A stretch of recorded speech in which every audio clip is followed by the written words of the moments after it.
kind of some Cliff Notes version, but it's also, very thorough. And I'm going to get out of here as quick as possible, but I do want to introduce Allie Jarrett, who's going to be doing our little presentation this evening. We really want to thank her for taking time out of her evening to come and be with us this evening, as well as she came out here when it was a little bit chiller, and we would prefer the other day to take all these pictures and put the time and effort into what y'all are about to see. So again, thank you very much for showing up. Thanks, Allie. Thanks. Thanks a lot. I appreciate the opportunity to be here and share a little bit about the rules of golf with you. As James said, my name is Allie Jarrett, and I've been on staff with the USGA for 14 years and done a lot of different things, including conducting our national championships. Currently, I manage 7 states in the country of Mexico, so I work very closely with state and regional golf associations and our committee members and clubs throughout those regions just to promote the game and have fun talking about golf and helping the game in general. This is very informal, so hopefully, of course, I'm sure I have a couple of slides too many in here as usual, but you start putting these presentations together, you're like, oh, I want to put that in, well, I want to put this in, and there's only so much you can do in this time frame, but I've tried to touch on a number of things, and this is just a little outline. We'll go through an introduction of a couple of things I want to show you. We'll review some of the key changes that happened in 2012, because that was a rules change year. Every time we have an election year, we have a rules of golf change year. It's an easy way to keep up with that. Go over a couple of general rules and then some specific things that are specific to Riverbend, where we have taken some photographs so you can see your own golf course and kind of have a good visual of what you can do for all of your options on the golf course with those. And then if we have time, I have some slides in here on the proposed rules change in Rule 14 with anchoring the club. I have some good what's permissible and what's prohibited photos that I can show you in that. Hopefully that we can get to those if we have time on those.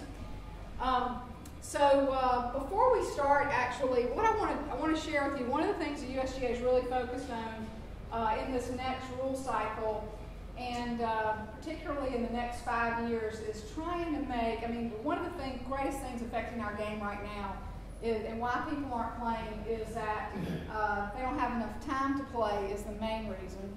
And the other reason is the expense of the game, and the other reason is sometimes they just appear the whole game to grasp is just too hard sometimes. The rules of golf can be pretty daunting, especially if you try to open up this code and go, oh my gosh, well, where do I start? So we really want to try to simplify it and make it a lot easier to understand for the general public and for all of us, really. Golf is a game of playing the ball from the teeing ground to the hole with a progression of strokes, and doing so by playing your ball as it lies, and by playing the course as you find it. The way the rules apply the expectation that you will play the course as you find it is by saying you aren't allowed to improve certain protected areas that relate to the stroke you are about to make. Where your ball lies, where you intend to take your stance, where you intend to swing, anywhere along your path to the hole, plus reasonable distance past the hole, and anywhere you are going to drop or place your ball. By improve, the rules mean to change one of these protected areas for the better, so you gain a potential advantage, as this player is achieved by flashing your turn or putting over. The actions you are not allowed to take to improve these protected areas are pressing a club on the ground. This player has improved his line. Moving, bending, or breaking anything growing. By bending this branch, this player has improved the area of his intended swing. Or moving, bending, or breaking anything fixed, like this out of bounds stick.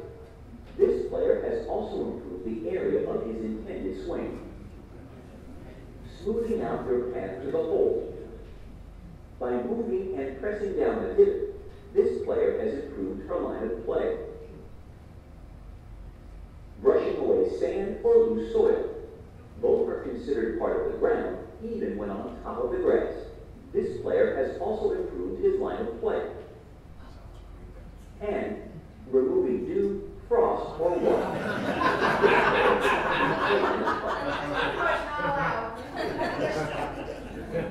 By doing any of these things in any of these protected areas, you will not be playing the course as you find it, and will incur a loss of hole penalty in match play and a 2-stroke penalty in stroke play. So that's just an example of, of some of the stuff that we're working on there. Rule 13-2 on page 64 of the Rules of Golf, and the video Play the Course as You Find It, part 2 in this series. So there's a second series to that, and then there are about 6 The others. USGA and the RA I guess we got to brag ourselves a little bit about who's doing it. administering the rules of golf, rules of amateur status, equipment standards, and world amateur golf rankings. All right, there we go.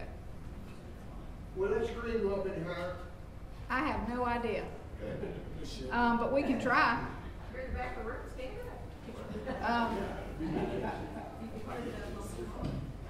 You know, James? I have no idea. Okay, we can try though. But I can break Or we it. can put it on a table.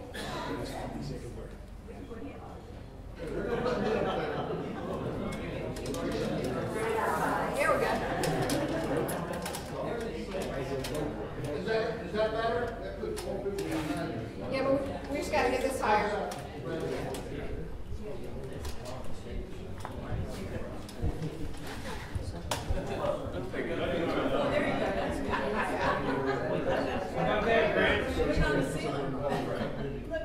All right, we got it? Thank you. Yep. We won't go up any higher. That's good. That's plenty good there, I think. That'll work. But I don't know if we can. Oh, it won't stay? Just stand there. Yeah, push the pin. Y'all got this in your budget for next time?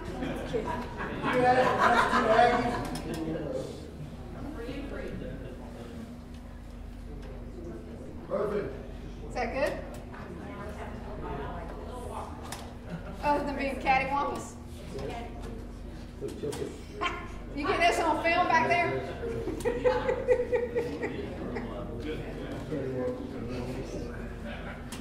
I told you I can break anything. Is that good?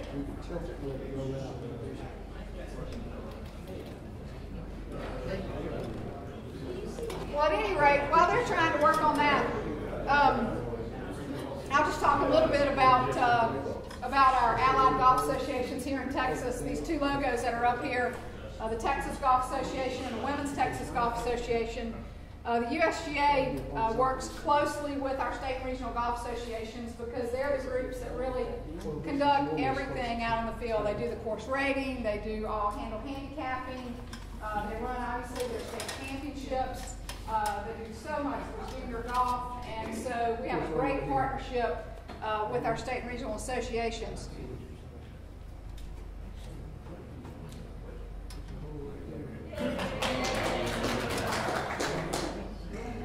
Okay, so here's my favorite rules nerd at River Bend. It's the one with the white hair. Anyway, I actually talked to Nez on the way out here. I first met Nez in 1993 when I was about 24 years old. We served together on the U.S. Girls Junior Championship Committee. And so I've known her a long time. This photo was from the Girls Junior in 2005 at Banbury in Idaho when she was a starter. She's like an excellent starter. She's renowned. And so we took this photo together. And so I wanted to honor her tonight. She's done so much for golf. I know she's a great member of this club. And so she's on the mend and trying to feel better. It's the same level it was.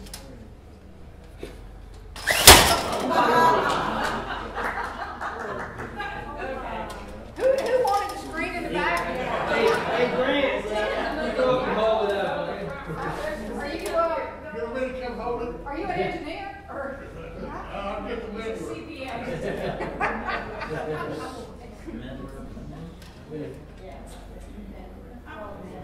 I think we might have to make do.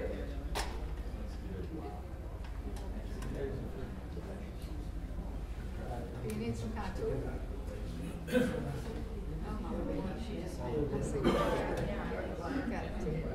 What I wish I did. Okay, can you just straighten it? They did an alternate approach to it. You have to pick it up. Yeah, there it is. Yeah, that was an alternate approach. Somebody. All right, how's that? Is that okay? What's your name back there? Grant. All right, Mr. Grant. Nothing else tonight from you. Okay.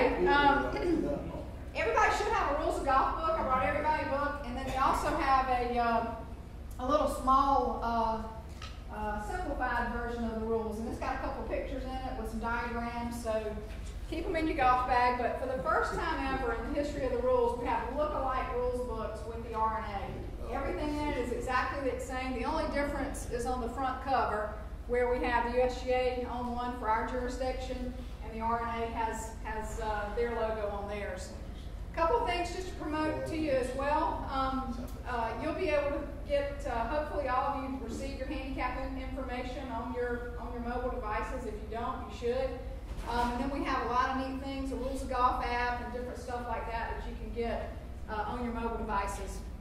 And I would be remiss in talking about having more fun if I didn't just mention Tee It Forward, which is a program that we have with the likes of James and his team at the PGA of America to try to get people to play a little bit shorter golf course, have a little bit shorter club in their hand, hopefully make more birdies, play faster, and have a better time. So we're encouraging everybody to Tee It Forward. Hopefully maybe y'all can do some event at your golf club. All right, diving right in. First, did Ellen tell y'all there's a test tonight? She didn't tell you that? Okay. Y'all better pay attention, you know. I do have some prizes, though. I've got, have a couple of USGA caps, and I got a little keychain, so we'll have some kind of prize and have to keep score here at some point. All right, these rules, it's just a language in these rules, and there's some simple words that have very significant meanings. And so I want to go over these very quickly. Anytime you see the word may in the rules book, that means it's a total option. You may choose to do it, you may not do it. When you see the word should, that means it's strongly recommended. This example here in Rule 6-5 has to do with putting an identification mark on your golf ball. Must. This one is that you absolutely have to do it, or you will, if you don't, you will incur a penalty. So, for example, if you are taking relief from a cart path, let's say an obstruction, it says you may take relief. That doesn't mean you have to take relief, does it? But if you do take relief, then you must drop with the ball. That means you can't pull out a different ball out of your pocket. You got to proceed with the one that was on the pack. So just an example there. Anytime you see the words a ball, this means that it's any ball. For example, y'all have some water hazards out here at Riverbend. Let's say I dump it in the pond on 17. Well, what am I supposed to do? Just I can't finish the round and don't play 18? Well, no. The rules allow us to substitute a ball. So in this case, we can play any ball. Conversely, when we see the words the ball, the example I gave you about the cart path, the ball in play, you must not substitute another ball. You've got to drop the ball. And then finally, this is an interesting word. When you see the word deemed, that means to be treated as. For example, you know, we have some windy days in Texas, and let's say you have a ball that's kind of oscillating on the green. Well, normally, an average person off the street would say that ball is moving, right? Well, according to the rules of golf, unless that ball physically changes positions, it hasn't moved. So that ball oscillating is basically deemed to be at rest. Okay, any questions on that? All right, I got a few little videos in here, so hopefully you'll like my sense of humor as we move throughout. But here's one to start things off, to kind of set the tone right of following the rules and some things that you can and can't do.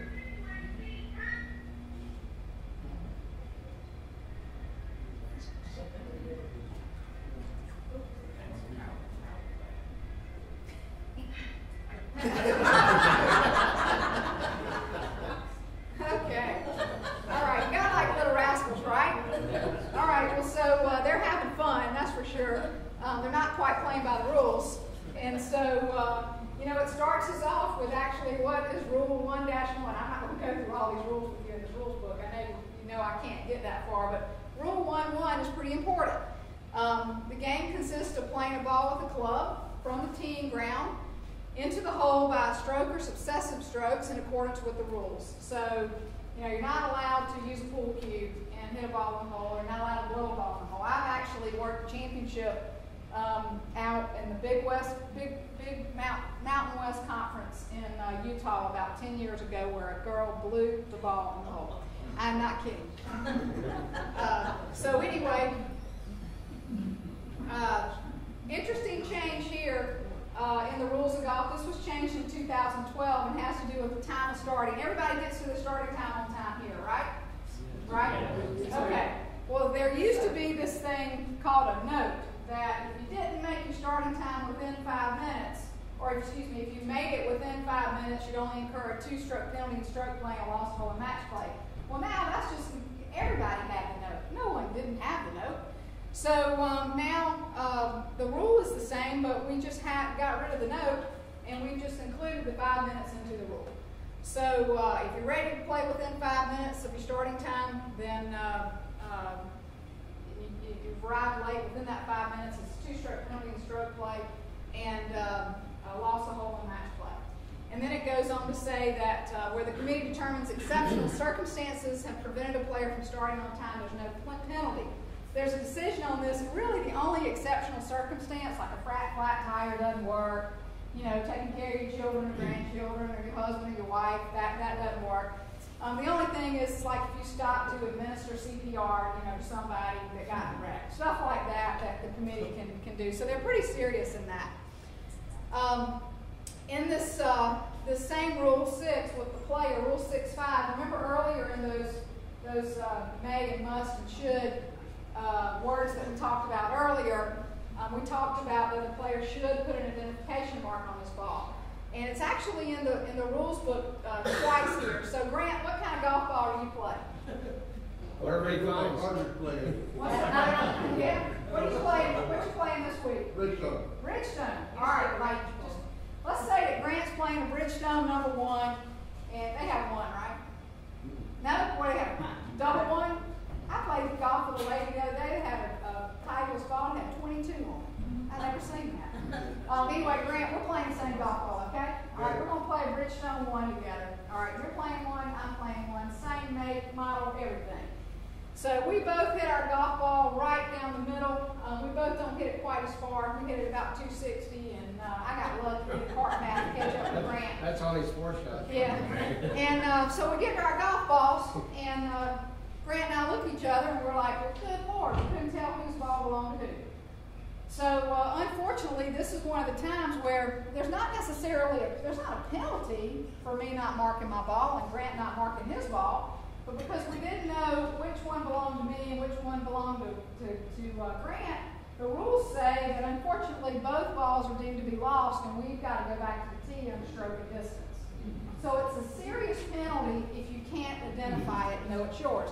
Take a couple minutes, or excuse me, not a couple minutes, about 5 seconds, and mark your golf ball before you play. These are our girls golf kids here in Houston, so give our LPGA USGA girls golf a plug. That's the most favorite activity, designing golf balls for these little girls you've ever seen. I mean, they can really doctor them up well. Any questions so far? All right, so let's talk about the teeing ground real quickly. It's a rectangular area that's 2 club lengths in depth. And you can see here, hopefully I can get my pointer working. Here are the tee markers here, so you can go back 2 club lengths in depth from the outside edges and behind the tee markers. So even though this whole nice area here is part of, you know, what could be the teeing ground, this is really the only part that's considered the teeing ground, this area here. So can you tee it up right over here? No. Or here? No. No, exactly. Okay, so a player, in teeing the ball, a player is allowed to play the ball from sand or any other natural substance from the teeing ground. Everybody think you can do that okay? Can you pour a little bit of sand on there and play from it? Yeah, absolutely you can. Start from the tee, you sure can. You can also obviously tee it up traditionally here. It's okay, everybody. I don't know if anybody's ever seen Laura Davies play, but she actually takes her heel, scuffs up a little bit of turf, and puts the ball on the turf, and doesn't use a tee or anything. That's perfectly okay. So these are special things you can do on the teeing ground. Could you do that out in the middle of the fairway? No. Okay, so teeing ground's a special place. You have special privileges to start the play of the hole. So here we have an example here of putting it on a little bit of natural substance here, and that's perfectly okay. We came up with the definition of a tee about 6 years ago. It's 5 years ago, I guess. And it defines the length of the tee, and in a little bit greater detail, we're trying to get ahead of the curve with all these long drive contests, and who knows how long a tee could be, so we put a limit on it. But if a player makes a stroke at a ball on a non-conforming tee, he's disqualified. So that's a serious penalty. I don't know, hopefully you can see this. I don't know if you can see this okay. You see this cupping right here? You might not be able to because of the light. But this tee actually has a big cup on the back of it, so that would not be legal.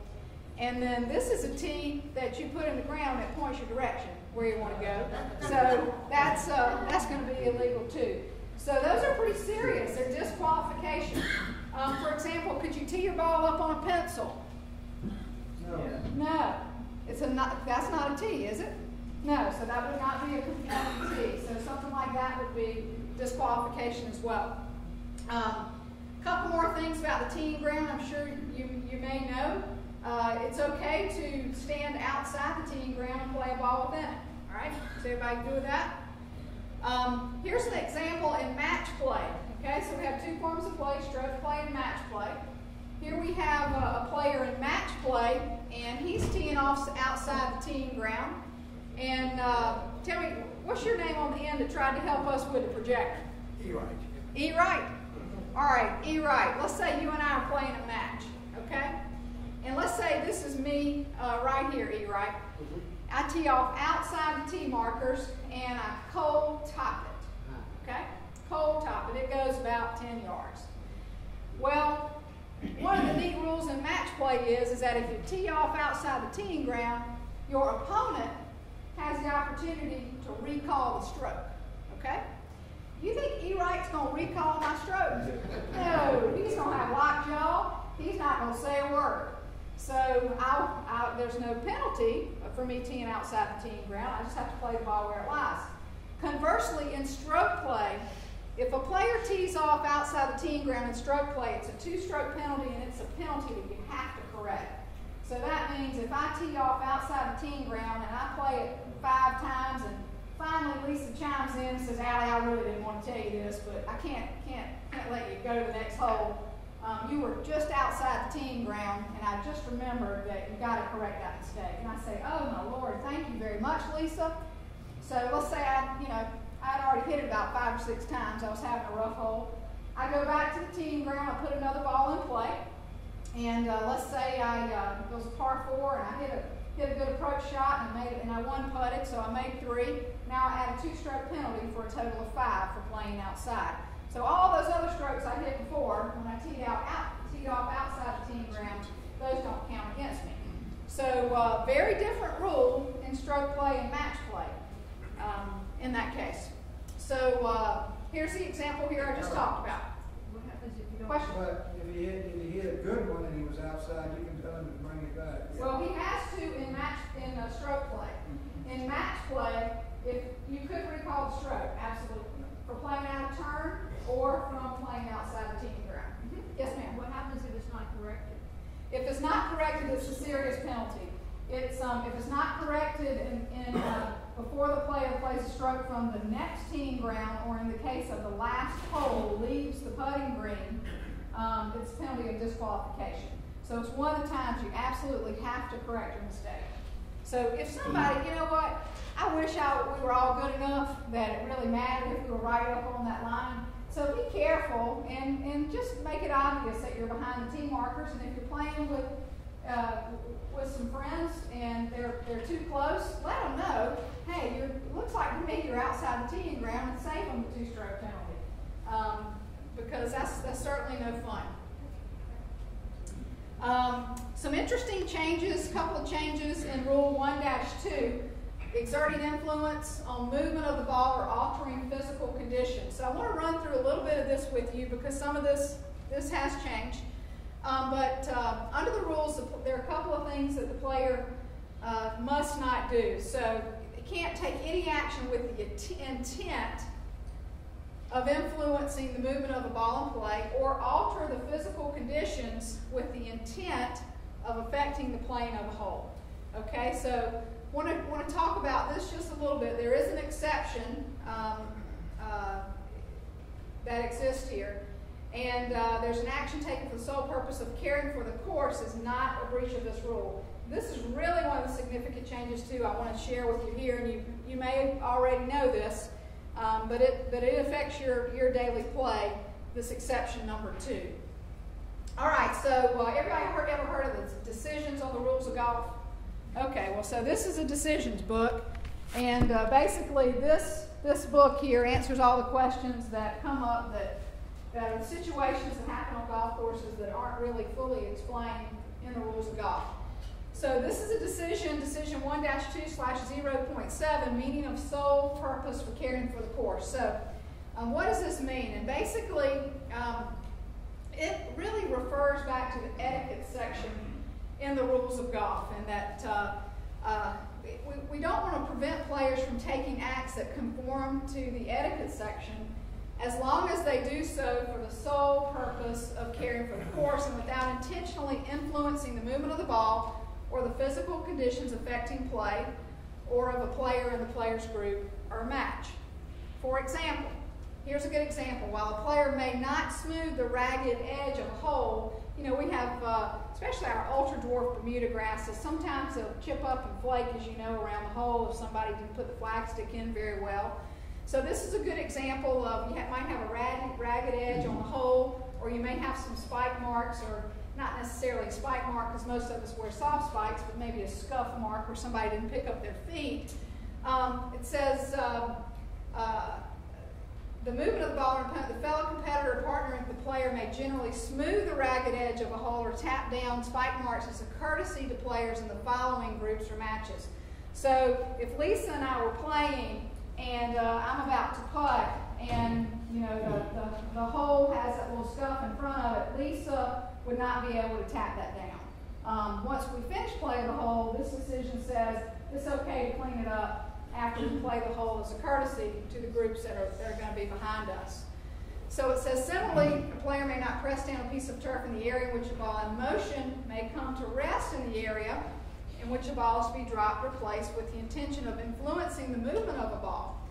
But it says in general that it's okay for a player to tidy up the course by repairing divot holes and replacing divots that don't necessarily affect the play of the hole by the player or the players in that group. And so that's a new decision that we have. Here in this note too, it says a player in breach of this rule in relation to the movement of his own ball must play the ball from where it was stopped or if it was deflected from where it came to rest. And so let me show you this real quickly, this little video here. This has to do with this decision 1-2/8, and it refers to that a player presses down turf as a ball is rolling towards his area. So he's played a shot, the ball's going to roll back towards his area. What's the rule? Okay, so watch this, kind of try to watch, see where the ball is, and watch him, watch the player, and watch his head in particular where he's looking. So he hits a shot up here, he's disgusted, watch him look down, he's aggravated at himself. He's not even watching where the ball's going until now. Did you notice what he did with his club after he hit a shot? He did. He tapped it down. He hit the divot in disgust, really. So was he doing that to improve his area, to improve that area where the ball could come back to rest? Was he doing that with the intent of improving it? No, he wasn't. So in this case today, this player would not be penalized. Okay? And under the old rule, he would have been. So there'd be no breach here for that particular player in that circumstance. Any questions on that? Yes, sir. What if you walked into a sand trap with the intent of coming out the other side? Wait, give me some time on that. I got a great, I'll show you a great example. Okay, but that's a perfect question, and it goes right in with this. Yes, sir? You said we could not, repair spike marks, for instance, but we can repair a ball mark. What's the rationale for that? Well, the rationale is that, spike marks really are from, it's just a rule. It's a rule. It's basically created by, we really don't have spike mark issues anymore. I mean, you can have people that don't pick up their feet, and that's bad etiquette. And so hopefully, if somebody has stuffed something up, that they would then repair it after they've done that. Obviously, for care of the course, we want to repair the ball marks. If you don't repair ball marks, it will damage the green. That's really the difference. George, the superintendent here, a great superintendent, you don't repair those ball marks, and you're going to have scars and a lot of problems. A little spike mark will be taken out and cleaned up with the next mow. So that really is the difference, but my answer of the rule stands. So in that case. All right, here's a little review. Okay, question? I think I heard you right, but I wasn't sure. So if not on this course, but on other courses, if you're putting and there's a ball mark right in your line, you can walk over and repair that ball mark even though it's in your line. Absolutely. Yeah. You can repair a ball mark anywhere, whether your ball is on the green or off the green. Anytime. The things you can repair on a putting green no matter what are ball marks and old hole plugs. Okay? So you can always repair those two items. What about the fringe of the green? The fringe of the green, no sir. You wouldn't be able to repair that. The only time you would, however, is let's say you and E-Wright are playing and your ball lay on the fringe and here comes E-Wright's ball and puts a huge mark in front of you after your ball came to rest there. Then, if you could prove that and you knew that for fact, then you'd be able to. So, but otherwise, no. Yeah. All right, quick question here. This is part of our rules quiz today. In 2008, this is a little review question. We're going to throw some things in on you on occasion. Make sure you're awake. Is a player allowed to lift his or her ball for identification in a hazard before playing the stroke? Okay, true. Can they do that? Yes or no? If you believe they can, raise your hand. We got some non-participatory people in here. Anybody not agree with it? All right, we definitely have non-participatory people in here. All right, well, the majority got that right. That's good. In fact, this was a part of a huge rules change that you've got to identify your golf ball before you play it. If you're in a hazard and you play a ball that's not yours, at one time, the rule was it's okay, you go back and keep looking for your ball. Now you play the wrong ball because we're saying we're giving you the opportunity to lift and identify it as yours. So good job on that. All right, here's a fun video. Make sure everybody's awake again on this one. Dennis, what a jerk. I'm never playing golf with him again. We're on the 15th hole. He's beating me by a couple of strokes. Then he's about to hit his second shot. When he picks up the ball and cleans it. So what? Sorry. But the rules clearly state that you cannot clean the ball. The rules are very clear about that. Certainly are. Yes, I penalized him a stroke. So what happened? He lost it. I still don't see the big deal. Hey, a rule is a rule. And let's face it, without rules, there's chaos. Okay, nothing like a little Seinfeld to get us going. Without rules, there's chaos for sure. Okay, I'm going to get to some of your questions right now. What's your name? Tom. Tom? All right, Tom, here we go. Okay, Rule 13, basically the heart of Rule 13 is play the ball as it lies and the course as you find it. So this Rule 13-4 deals with ball and hazards and prohibited actions in a hazard. So we got this bunker here. Can everybody see, we got a little rake here. These feet identify where you walk. So kind of pay attention to those feet. So here we have the feet. They just raked up this area in the bunker. Now they're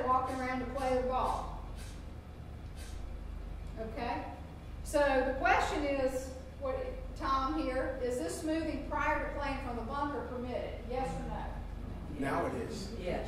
Yeah, now it is, okay? So, and why would it be permitted now? Because he's doing the care of the course. Because he is doing it to care for the course, but you know, there's some other things that go along with that. Keep watching. So here we have where he was. This was his line of play. So the rule says the player must not improve or allow to be improved the position or lie of his ball, area of intended stance or swing, the line of play, or a reasonable extension of that line beyond the hole, or the area in which he is to drop or place the ball. So in this case, somebody didn't rake the bunker. He's exercising care for the course, raking the bunker up, and then going to play a stroke, and that would be okay, Tom. Does that answer that question there? Yes. Okay, good. So to go on a little bit further here, before making a stroke at a ball that's in a hazard, or having been lifted from a hazard, maybe dropped or placed in the hazard, the player must not test the condition of a hazard or any similar hazard. So you couldn't go in and, if your ball's in this hazard, you couldn't go in here and take a practice stroke of a similar hazard and test the sand before you go play your stroke out of the bunker you're in. Okay, that's what that's saying. Okay, this is a really good little video. It's not really, it's a video of, that will describe all of these different items right here. So these are examples of actions that would not constitute testing the condition of the hazard. Okay, so take a look at these examples, and we'll talk through them as we go. So the first one's digging in with the feet or a stance, including for a practice swing anywhere in the hazard or in a similar hazard. So he just digs his feet in slightly, and then now he's going over to, you might recall a few years ago, there were some people on the PGA Tour penalized for that, and it was a good rules change several years ago. Here he is taking the rake in, so placing an object such as clubs or a rake in the hazard. That's okay? Yeah. Yep. Here he is, he's kind of being lazy. I probably wouldn't do this, but he's leaning on the object while somebody else is going to do something on the putting green in this case, and that would not be considered testing in that case, but I wouldn't like to do it. Here's a player, a caddy. He's wetting his towel, even though his player's ball's in that hazard. So in that case, touching the hazard with an object such as a towel would not constitute the testing. And then here we have a player that's marking the position of the ball with the tee before lifting. Remember, like we've got to identify our golf ball. So he's marking it then to lift it. So all those items would be okay. Everybody go with that? Okay. So let's see what's not okay. This next video does, these items would be testing. So let's walk through these. These are pretty good. So dig it in with your feet in excess.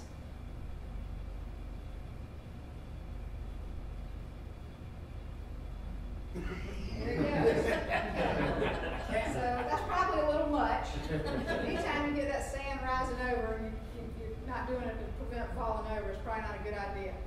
Filling in some footprints from a previous stance. Okay, so he took his stance. He said, oh, I don't like that. I'm going to cover those back up, switch clubs. You can't do that. He can switch clubs. He just can't clean what he just made. He can't repair that with his feet. He would just need to leave them. There you go. That's the difference in leaning on that rake and jamming that rake in. All right, so now, Tom, what do you think about this one? Okay, he's dragging that rake behind him to get to the ball. We'll come back to it. And now we're raking the bunker prior to making that stroke. Now we're kicking the sand.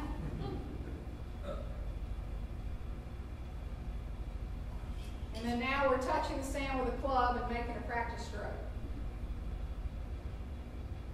Yeah, not allowed to do that. Okay, so Tom, the one we saw with the player dragging the rake behind him, cleaning up his footprints going in, was that carried for the course? If he was coming out the other side, I think it might be. Might be. So in this case, I mean, they consider this pretty much just laziness.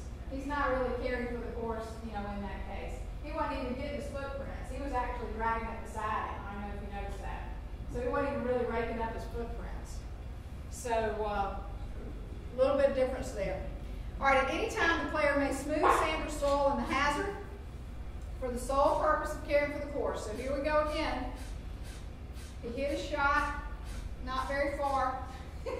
He goes and walks around it.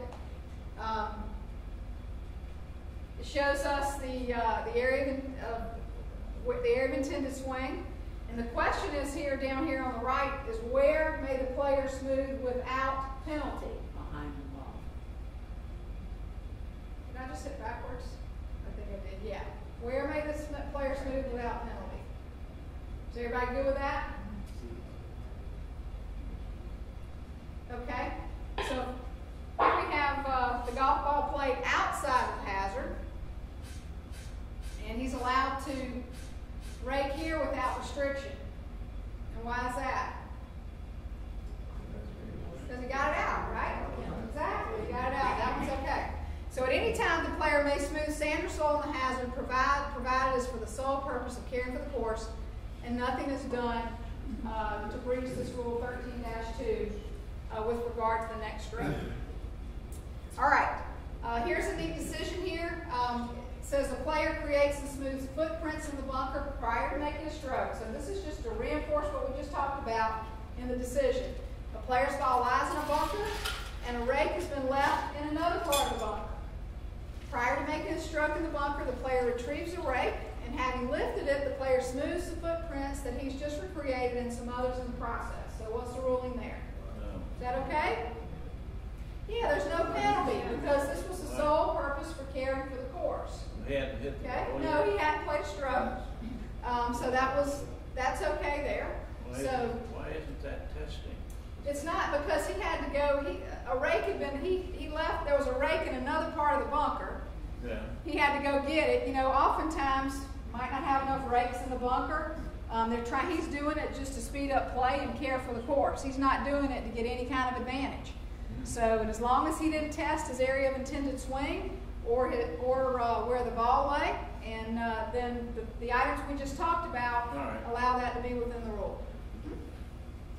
But it does say, let me talk about this. Now, some people like to push the rules, right? I'm sure you play with people in your groups that know what it is and they want to bend it as far as they can.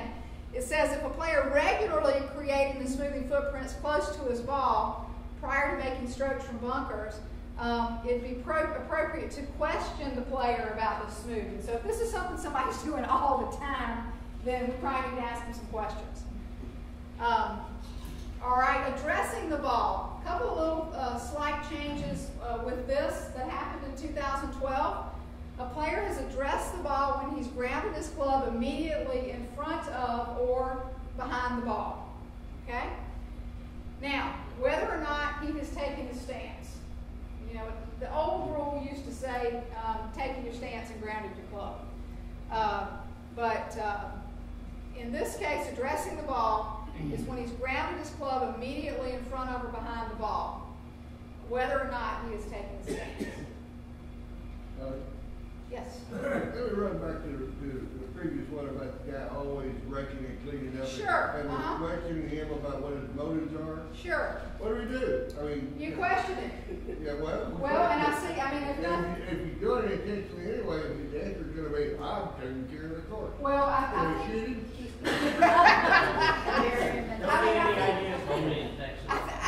You know, in this case, you know, you could come back and point to this decision, and if he's doing it regularly over and over and over, and you feel like it's not caring for the course, I think things like that would be pretty obvious. But I would hope that you say something to him and he'd get it. He'd probably be embarrassed. I think I won't play with him anymore. Well, or maybe that too. Grant, if it was you, I'd penalize you. Maybe that if too. it was East Side, we wouldn't penalize. All right, so let's talk about this rule 18-2. We have a ball moving after address. So we have a player's ball that's on a slight slope on a putting green. Okay. And if the player's ball in play moves after he addresses it and before he makes a stroke, do you think there's a penalty there? Okay? So his ball's on a slight slope of the putting green. His ball in play moves after he's addressed it. So he has addressed it. That means he's grounded his club, right? Is there a penalty? Yes. Okay. So if the player's ball in play moves after he's addressed it, and whoops, other way, and he's deemed to, good Lord, get back here. I'm having a hard time with my pointer. Then he's going to incur a penalty of 1 stroke. Okay? So the ball must be replaced unless the movement of the ball occurs after the stroke, after the player's begun a stroke, or the backward movement of the club for a stroke. So this little item down here says this text is unchanged, but what follows is new, because there's a new exception. And this was an exception that many really confused with the rule, because really the rule hasn't changed. We just added an exception when we know something has happened that's not kosher with the rule. So the exception is if it's known or virtually certain that the player did not cause his ball to move. A player addresses his ball, he's grounded, he's addressed it. So the club's grounded, he's about to make a stroke, and there is absolutely zero way of, we know he did not cause that ball to move. There are very few times that you can come up with this. But we're going to give you a little video here example. Take a look at this video and watch this player's pants as they start moving with the wind. So he backs off of it. So now he's coming in again. Okay, and then he's like, oh my goodness, my ball just moved. Okay, so in your view, do you think that player caused the ball to move? No. Okay, well, so in this case, the rules of golf say he didn't either. We're virtually certain that he didn't do anything to cause it to move. So in that case, there's no penalty for that player, and he plays the ball as it lies. All right, so here we have, after a player's addressed his ball or some other agency, meaning another ball played by another player, moves the player's ball, is the player subject to penalty under this rule? And no, because we know that the player did not cause his ball to move. We know something else caused it to move, so there's not a penalty on the player there. And in that case, we would replace, the player would be allowed to replace that golf ball. Tom? What do you consider a ball movement? Remember what we talked about. Remember, if it physically changes places, it's moved. Yeah, absolutely. Yes, sir. I think this is kind of a stupid rule. Which one? What you're talking about here. Because under what circumstances would a golfer try to impart movement onto the ball without touching it? Well, in this case, we're talking about... No, you're not answering my question. If I'm going up on the green, or if I'm on the fringe, and I go up there, under what circumstances would I want the ball to move without touching it? There are no circumstances. So any movement other than me touching it should not be a penalty at all. Well, that's your opinion. It is, and that's fair. And that's okay, but the rules are the rules, and that's what we have as far as the code goes. Okay, so answer my question. Why would a player want to impart movement on a ball without touching it? I don't know that any player necessarily would, but some may. So it's a stupid rule. Well, I'll disagree with you. I have to go with what's in the book. Yeah, Sometimes. but you can also agree that it is stupid, but we can also agree that we have to obey the rule. Well, I'm not going to say anything necessarily that's in the book is stupid. Yeah, go ahead. But you have to have a place to draw the line. So, and this is what they've chosen. Actually, this exception is a great exception because it takes care of just what you talked about. So I think the exception is a wonderful change so that we do eliminate that when it does happen. But under that one, what would the rule be if the player said, "Yeah, I didn't hit the ball, I didn't touch the ball, but it moved"? That you still would be deemed to cause ball to move. I mean, is that what you're talking about back on our wind example? Yeah. I mean, strange things happen. I mean,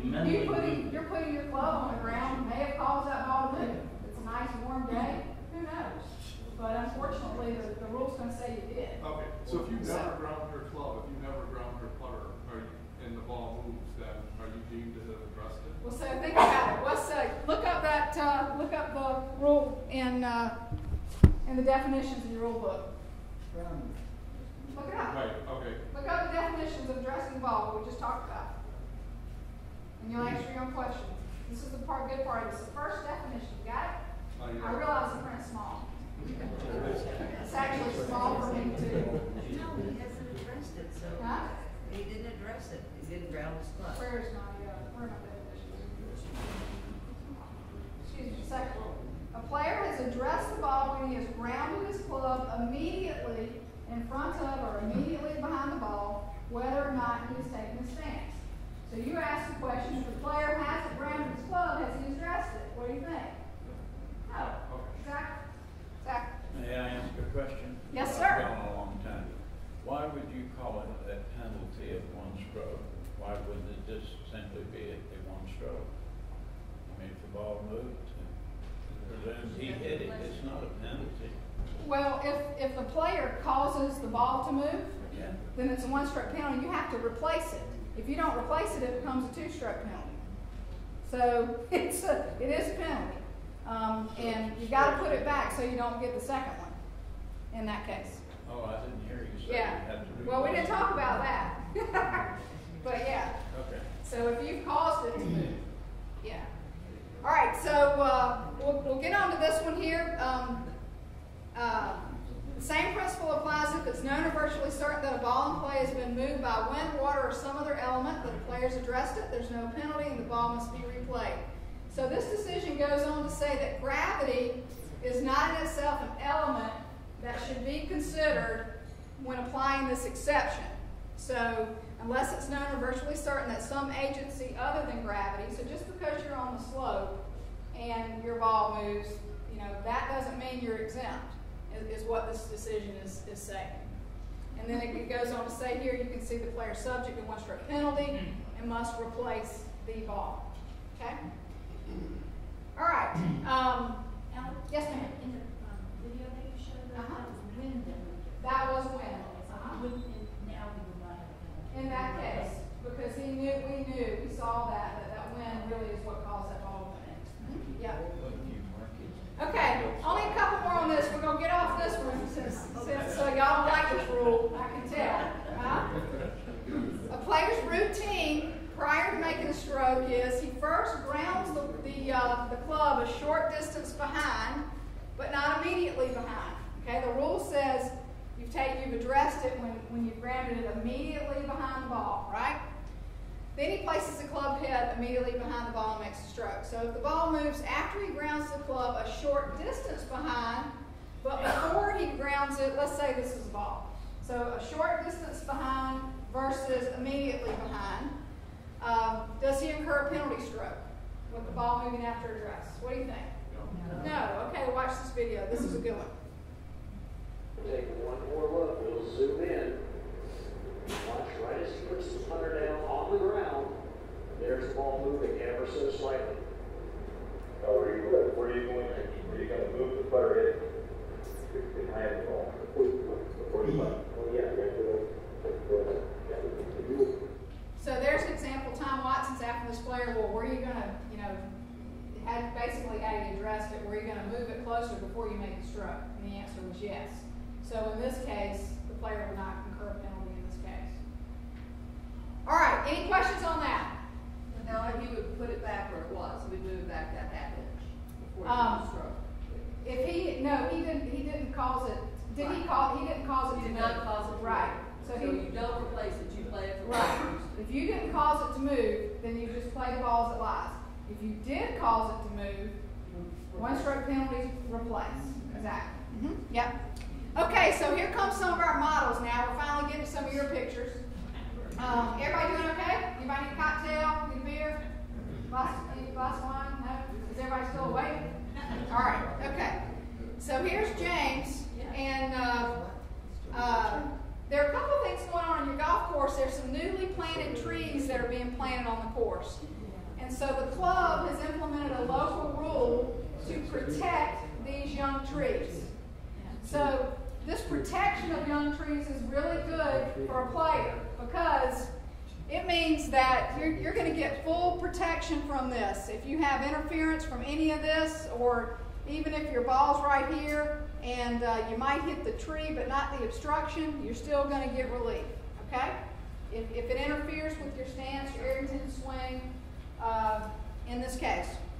However, these mature trees that you have, here's nice roots growing around, you know, you don't get any relief from that, right? Everybody knows that. There's a difference, okay?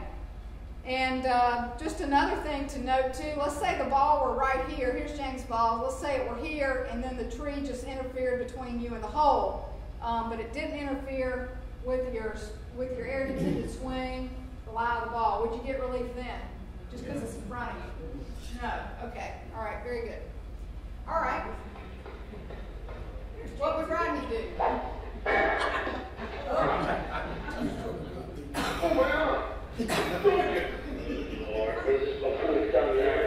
Okay, so here Rodney is. It's a classic example. He takes a stroke and his ball is deflected by an outside agency, and this obstruction in this case. And so there's no penalty for hitting the ball washer, but the ball comes back and hits Rodney. So is that a penalty? Yeah. How many? 1. Actually, that was changed about 5 years ago. It was a good change. So Rodney incurs a 1-stroke penalty. And what about where's he play the ball from now? Yeah, where it ends up. Exactly. No do-over there, Rodney. Okay, so you have some obstructions at Riverbend. This one is movable. You can move that one out of the way. James, we didn't talk about this, but I don't think you want people moving these big things of sand out of the way. I'd say this is an immovable obstruction. Is that right? That's correct. Okay. So you get relief from this if it interfered with your ball, your stance, your area intended swing. Apparently there's been some controversy here about this particular rock wall behind 10 green that holds up the tee at 11. So we were chatting about it, and I guess maybe some games play it as interval and some games don't at the club. But this is actually an obstruction. This little wall was built there to hold up the tee on 11 and to add some beauty to it at the same time. So this is a man-made object. It's an obstruction, so you get relief from that. Nearest point of relief, +1 club length, no near the hole. This area here on the par 3, the neat little par 3, I think y'all are giving yourselves a break here, but it's okay. One thing about the rules of golf is, you need a well-marked golf course so you can apply the rules, and you need a good local rule sheet so you can apply the rules. And without those, we don't know what to do. So Riverbend plays that these are obstructions, and that is totally fine. So what we're saying here is that if this drainage ditch here or any of this back here interfered with your swing or the lie of the ball, then you get relief from that. Let's say, for example, you're right down here in the middle of this, and you can't really get a stroke on it. Well, there's no relief from this ditch part unless this were to interfere. So you would need to either try to play it or declare it unplayable. Okay. So you do get relief from the obstructions here. Y'all have a local rule here where you have immovable obstructions close to putting greens. You have some sprinkler heads that are close to putting greens. And so hopefully all of you know how to apply the rule, but there are 2 critical components to it. This obstruction must be on or within 2 club lengths of the putting green, and then your ball must be within 2 club lengths of the obstruction, and it's got to intervene on your line of play between you and the hole, okay? So if that's the case, then you do get relief, and your relief is that you lift the ball and drop it at the nearest point where the ball lay, no nearer the hole. And when you do that, it can't be on a play, it can't go onto a putting green or a hazard in that case. So is everybody pretty good with that rule and how you've been applying it? Okay, good. I'm sorry, you can drop it out of the green? Say again? You can't drop it out of the green even if it's not close to the hole? No, not if it weren't on the ball or on the green to begin with. Okay. If the ball were on the green, you actually end up placing the ball. But no, in this case, and this is a good example here, where Lisa had the club out. She was measuring to make sure that this obstruction was within 2 club lengths of the putting green. And her ball was definitely, this was definitely in her line of play. And so, no, you find your nearest point of relief and drop it, but you wouldn't be allowed to drop it on that putting green. Is that the only green she missed? And the only reason she missed it is because, we physically, put the ball there. So, yeah, exactly. Okay, another local rule at the club, which is good to know, you have some mulched paths that tie in to your cart paths, which are obstructions. So what you guys have done is said that, well, this mulch path right here, this is on 12, happens to be on 12. This mulch path here, this is the one to the left of 4.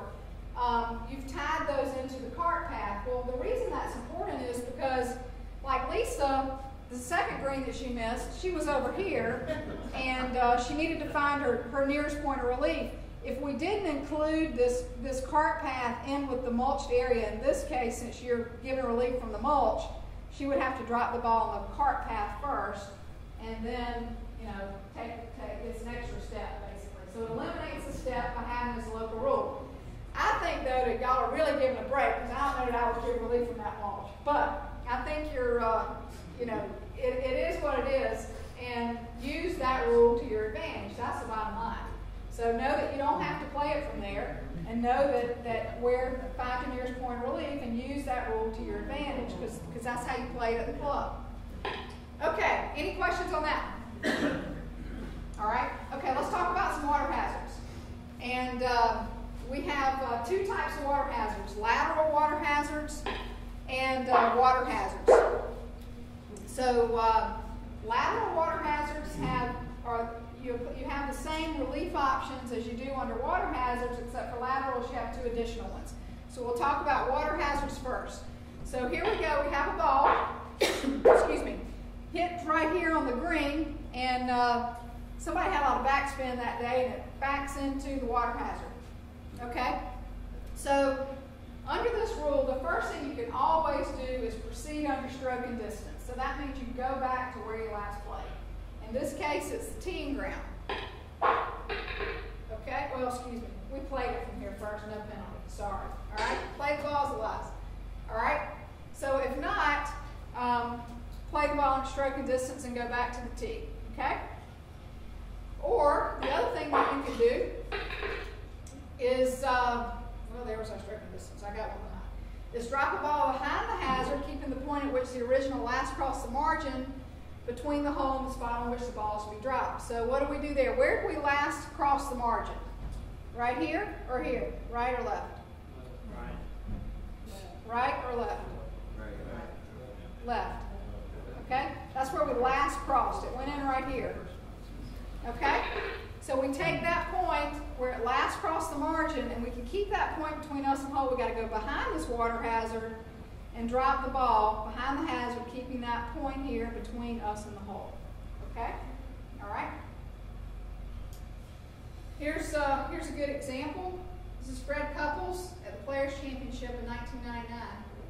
On the par 3 17th hole at the 1999 Players' Championship, Fred Couples' tee shot found the water hazard. He incurred a 1-stroke penalty under Rule 26-1, and his relief options included playing from his original location or going to the ball drop that was available on his hole. Couples decided to return to the tee and certainly made the most of his choice. Okay, so that was pretty good, right? So he hit it in the drink, and the rules allow him, one of the things he can do is stroke and distance. So in that case, he's re-teeing, and he made a great 3, right? So that's one of the options. Okay, so here we have a bunker. Let's talk about this, and let's say, all right, that's to wake y'all up to make sure that you're up. So we hit a ball, we blasted it out of the bunker into the hazard. So first thing we could do without penalty is try to play it from the hazard. Let's say we can't. Where is stroke and distance in this case? Back to the bunker, okay? Can we rake that bunker before we play the next stroke? No. Why not? You're improving your life? Why not? No, you can do it. Remember we said earlier, anytime you get the ball out of the bunker, you can always then rake it up. Okay? So yeah, you could rake that bunker and then drop another ball, and so you'd be basically playing stroke and distance where you last played. Or it says you can drop the ball behind the hazard, keeping that point between you and the hole, and go back as far as you want to. So where's that point? We last crossed here, right? All right, here's the flag stick. So, got to go behind the hazard, keeping that point between us and the hole. So everybody got that? All right, well, here's a personal example here on number 17. And I was telling James and Lisa and Ellen, when we were out here last week taking pictures, my daddy tried to qualify for the senior amateur here one year, and I'm from South Carolina originally. He came in from South Carolina, and I was caddying for him, and we had had so much rain leading up to qualifying. And so I'm not exactly in caddy shape at all, and he's certainly not in walking shape to be playing golf anyway. Well, we get to 17, and I just thought, Lord, let us get off this hole. I think he made about a 13. I mean, he came in the water from everywhere. And I mean, it was a time where you wish you could do something just to will the ball in the hole. But here we have James. Okay, he was a little bit long on his T-ball, not because of him. Some big gust of wind just blew it and got him in the bunker. All right, so James unfortunately blasted out into the hazard, and here Ellen is helping him get his golf ball out over there. They're talking about it. And so James, what are his options? So could he go back to the bunker? Yes. Yeah. Could he keep that point between him and the hole and go back as far as he wants to? Yes. You notice where that is. It's on the other side of the hazard, behind the hazard. What's something else he could do on this hole that's different on 17? Where else can he drop it? Drop it. Exactly. Go to the drop zone if you want to. Y'all have a drop zone on this hole. So he definitely could. There he is playing there if he wanted to try that, or he could go to the drop zone right here. James, I took a picture of James in that area. Somehow it didn't take. I don't know why. It wasn't on my camera. So, not you, but it wasn't there. Anyway, he could go here to the drop zone as an additional option and play it from there if he wanted to. And you never know. It might not be a bad option because that's a tough place to hit a bunker shot from. That's one of the spots my dad was in. Okay, any questions on the bunker and on those options that you have? Okay. Let's talk about lateral water hazard options. You have a number of hazards out here that are marked lateral. So you have two additional options. You have the ones we just talked about, now you have two more. So we're going to walk through these.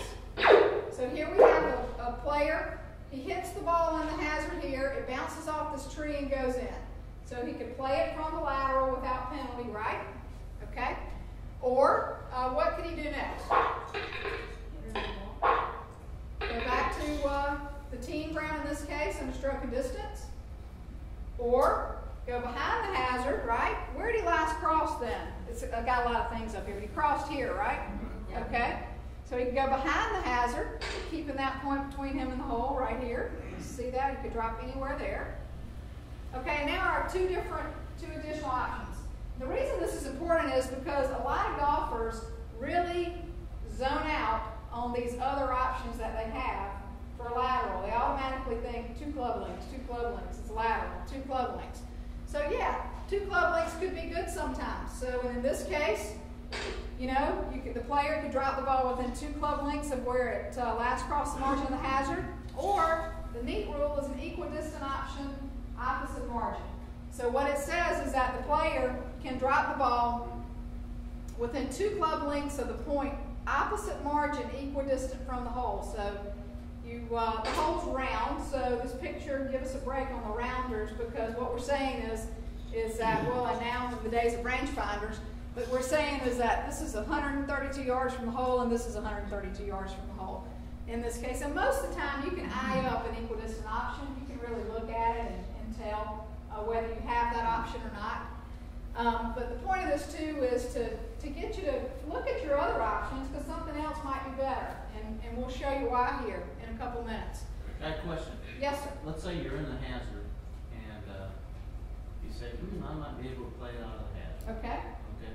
But you've got a branch laying right over your ball. Mm-hmm. So, are your options, you can't move that branch, it has to stay there.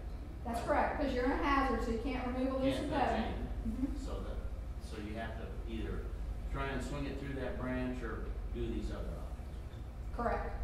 Yeah, yeah, because if you move the branch, that's a 2-stroke penalty, that's no good, yeah.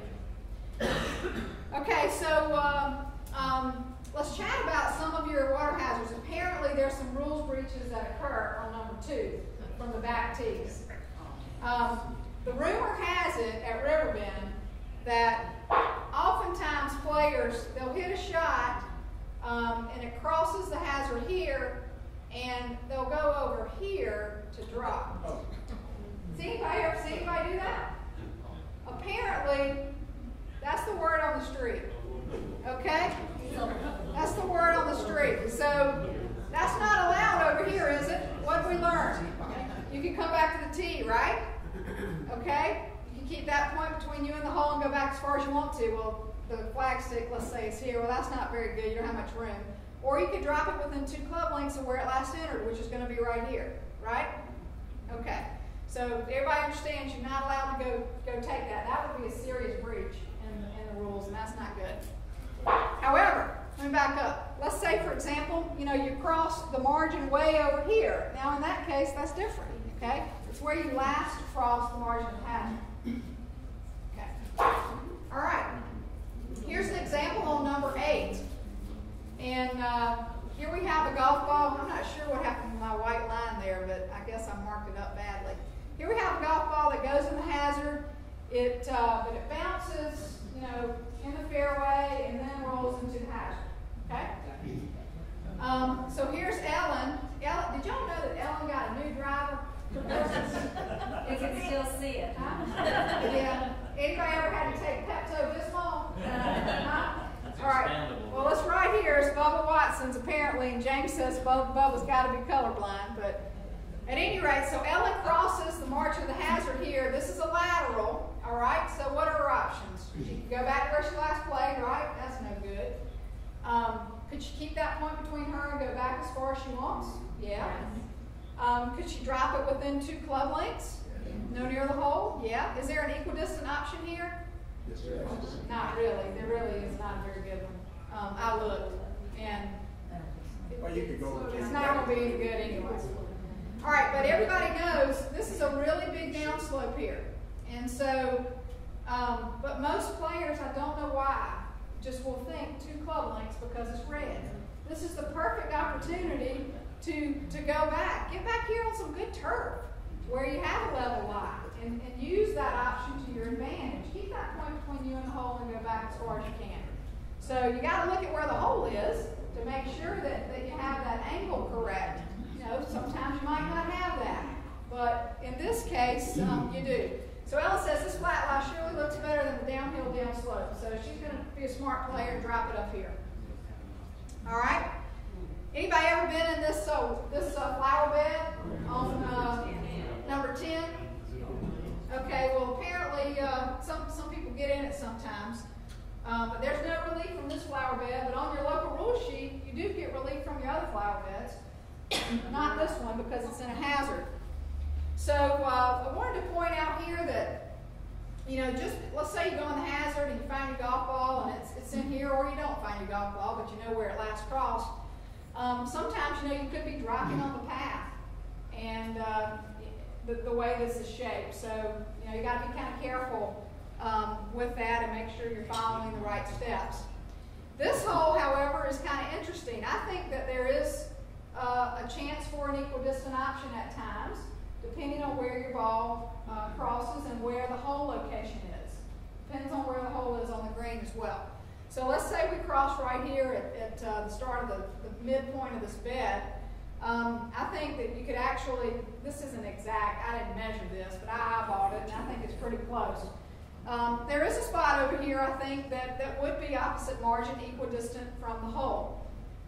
So you want to take a look at that and see if that's an option. Same thing here on number 13. Let's say you're on 13T. I'm right-handed. Let's say I block it dead right, and I cross over here. I could drop it within 2 club lengths, but hey, I might have a better angle to the hole, opposite margin equidistant. So those are options. You know, nobody's telling you what to do here. You're the player, but you can make your own choices. But know that you have some choices.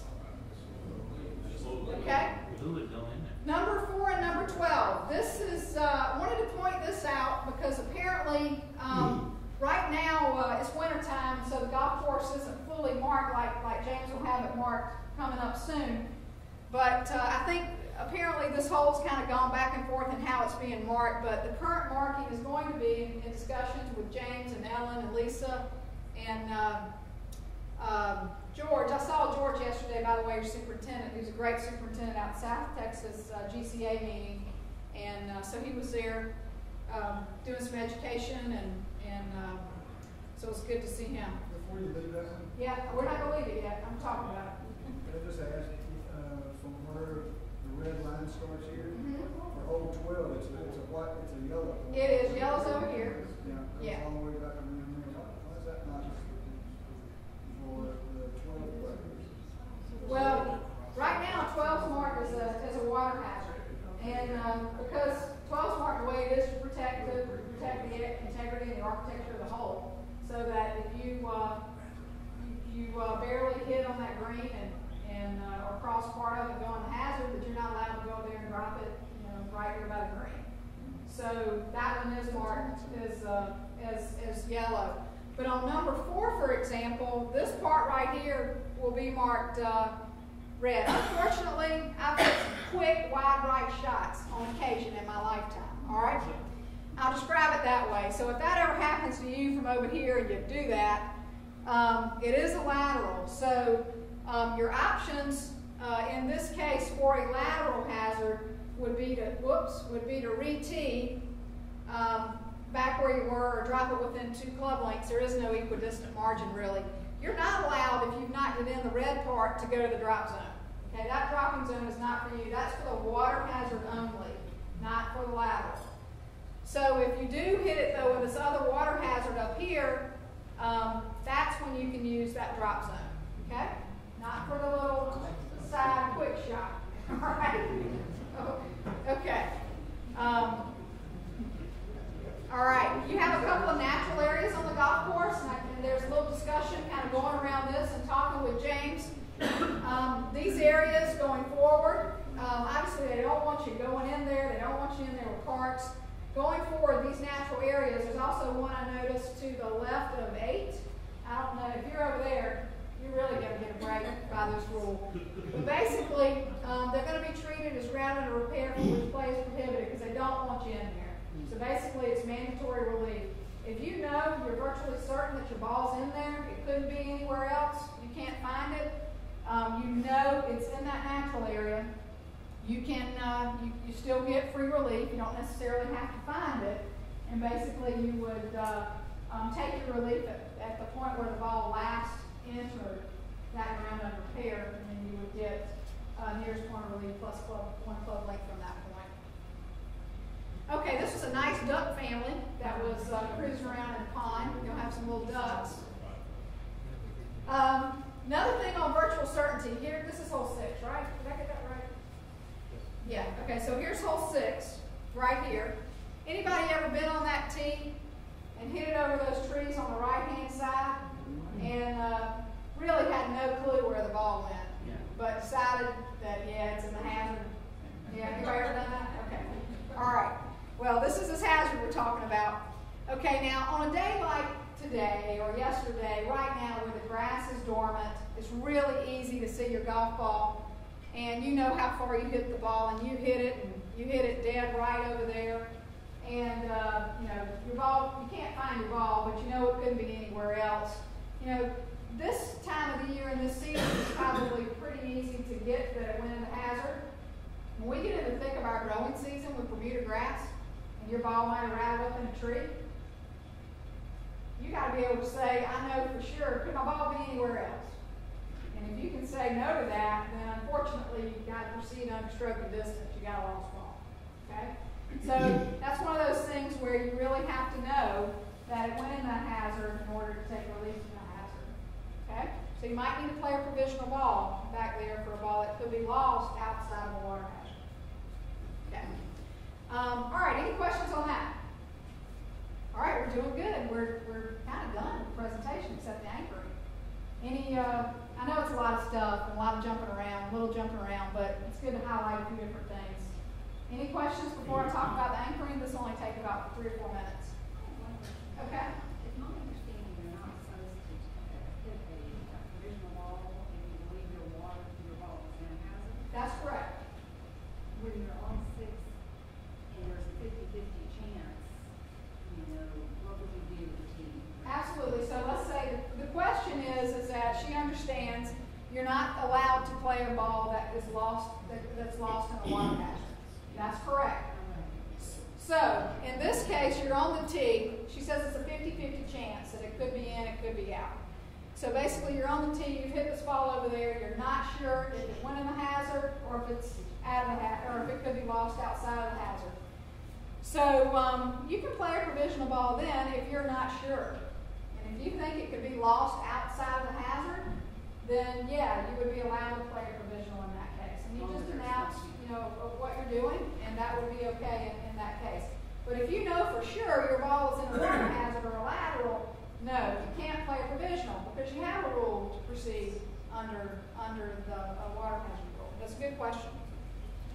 Okay, real quickly, y'all. Yes, ma'am. I have to beat this dead horse. Okay. We have several places that you cannot see from the tee, but back when it was the likelihood the ball was in the hazard, it wasn't an issue. If you were playing number 12 and you approach the green and you pull the ball a little bit to the left, there's a big mound. You cannot see the ball into the hazard. On number 16, if you push the ball off to the right off the tee, you cannot see the ball into the hazard. In the growing season, you suggest playing these as lost balls and stroke of distance? Well, I think, it really depends on, how far you hit the golf ball. You know the golf course. I mean, you know where you are on the golf course. And I think if there's any doubt that it couldn't be, that you're not virtually certain that it's in there, then you would. But, if you... What if you're virtually certain it's in there and people that you play golf with? That's a good question. I mean, I'm taking this up serious. No, I know. It happened in a tournament on both. Yeah. And I think in that case, I mean, you can always proceed under Rule 3-3 and play a second ball and declare which one you want to count in that case, and then go in and talk to James about it and say, let's go out and let's look at it and hear the facts. And then the committee's ultimately going to have to make a decision. But I think you have to do the best with weighing the evidence that's there. And, that's the way they've written that language. And really, when the language changed from the previous time, the intent of this rule really didn't change. They were just trying to make the language stronger in coming up with that language of virtually certain. So, but yeah, you're right. You do have to be, and sometimes the player ends up getting a crud break in some cases. But you kind of have to have that line. Okay, anchoring the club. I wanted to talk about this. Everybody familiar of a recent announcement with the USGA and the RNA that they were making a proposed rules change in the next rule cycle that begins in 2016 for anchoring the club. And so this is the actual rule. In making a stroke, the player must not anchor the club either directly or by use of an anchor point. So, and then there are these 2 notes that are involved. One is that the club is anchored directly when the player intentionally holds the club or a gripping hand in contact with any part of his body, except that the player may hold the club or a gripping hand against a hand or a forearm. And then the second note says an anchor point exists when the player intentionally holds his forearm in contact with any part of his body to establish a stable point around around which the other hand may swing the club. So I've got some good pictures on this, and this will describe this to you. And these strokes are permitted. So this is our traditional stroke and how we would grip the putter. This is a claw grip. This is okay. You can certainly do this. Here we have a player that's just holding it up a little bit high on his wrist, and this is okay. He's not doing this to establish an anchor point. This is a little mid-length putter, and this would be okay. This is an okay grip here.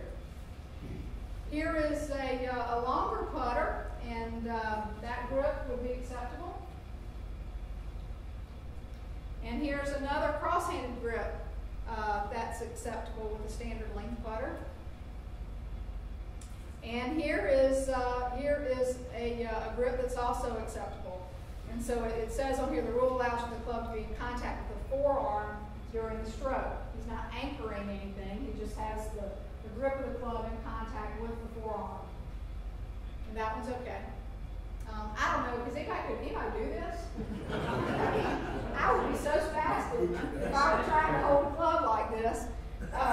This would be okay if you're talented enough to do it and get the ball in the hole, so be it. That would be allowed.